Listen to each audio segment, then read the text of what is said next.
कोलचिन आणि प्रसिद्ध दिग्दर्शक अनुराग कश्यप या दोघांनी देवडी या चित्रपटातून एकत्र काम केले आणि नंतर तेथूनच त्यांच्या नात्याला सुरुवात झाली।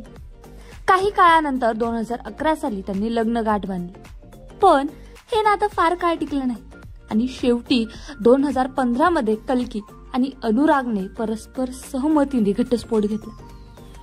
नुकत्याच झूम या वाहिनीला दिलेल्या मुलाखतीत कल्कीने तिच्या व्यक्तिगत आयुष्याबद्दल फार मोकळेपणाने आणि प्रामाणिक भाष्य केले। ती म्हणाली, मी फक्त 13 वर्षाची असताना माझ्या आई वडिलांचा घटस्फोट झाला। त्यावेळी घरात खूप वाईट वातावरण होतं। ते एकमेकाचा तिरस्कार करायचे आणि मी त्या सर्वांमध्ये मोठी झाले। कदाचित त्यामुळेच माझ्या मनावर घटस्फोटाचा खोल परिणाम झाला आणि माझंही वैवाहिक आयुष्य टिकू शकले नाही। कल्की पुढे म्हणाली, मी खूप लहानपणी नाती तुटताना पाहिली, त्यामुळे नाती संपणं ही गोष्ट माझ्यासाठी खूप सहज वाटू लागली।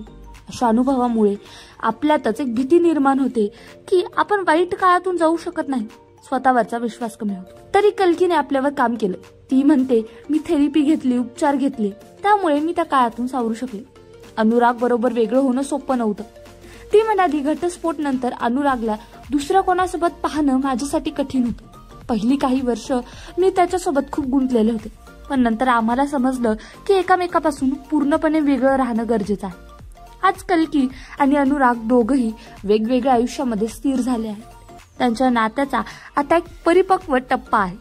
कल्कीने मागच्या वर्षी अनुराग आणि त्याच्या पहिल्या पत्नी आरती बजाज यांच्या मुलाच्या लग्नाला उपस्थित राहून या नात्याला सन्मानाने स्वीकार दिला।